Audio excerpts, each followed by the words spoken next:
ایک دفعہ کا ذکر ہے کہ ایک بادشاہ کے دربار میں ایک اجنبی نوکری کی طلب کے لیے حاضر ہوا۔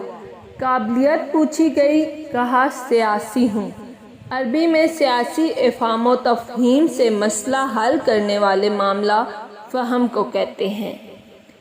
بادشاہ کے پاس سیاستدانوں کی بھرمار تھی۔ اسے خاص گروہ کے استبل کا انچارج بنا لیا، جو حال میں ہی فوت ہو چکا تھا۔ چند دن بعد بادشاہ نے اس سے اپنے سب سے مہنگے اور عزیز گھوڑے کے متعلق دریافت کیا۔ اس نے کہا، نسلی نہیں ہے۔ بادشاہ کو تعجب ہوا۔ اس نے جنگل سے سائس کو بلا کر دریافت کیا۔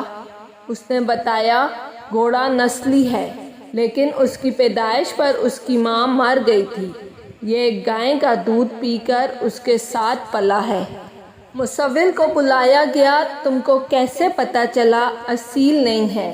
اس نے کہا، جب یہ گھاس کھاتا ہے تو گاؤں کی طرح سر نیچے کر کے، جبکہ نسلی گھوڑا گھاس منہ میں لے کر سر اٹھا لیتا ہے۔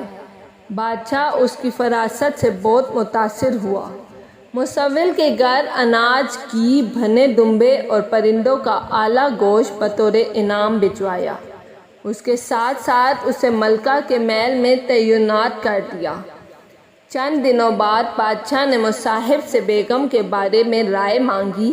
اس نے کہا، طور و اطوار تو ملکہ جیسے ہیں، لیکن شہزادی نہیں ہے۔ بادشاہ کے پیروں تلے سے زمین نکل گئی۔ حواس بحال کیے، ساس کو بلاوا بھیجا۔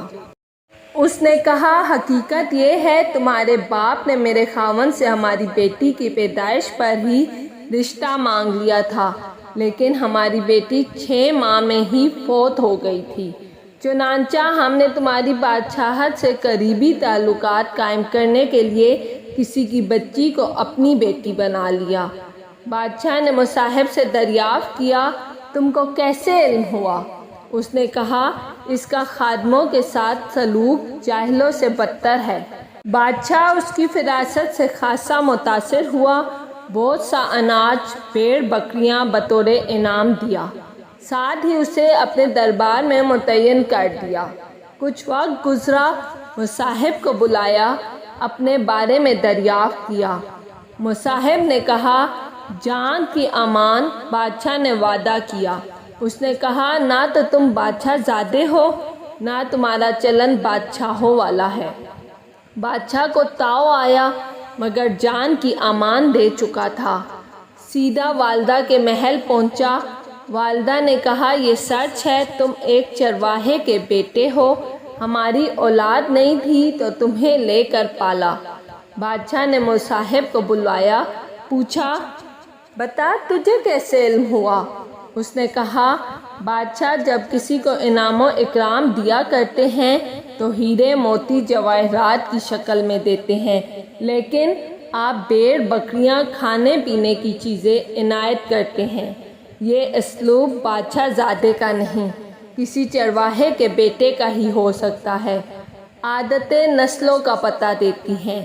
عادات، اخلاق اور طرز عمل خون اور نسل دونوں کی پہچان کرا دیتے ہیں۔ اگر آپ کو میری ویڈیو پسند آئی ہے تو لائک اور سبسکرائب لازمی کیجیے گا۔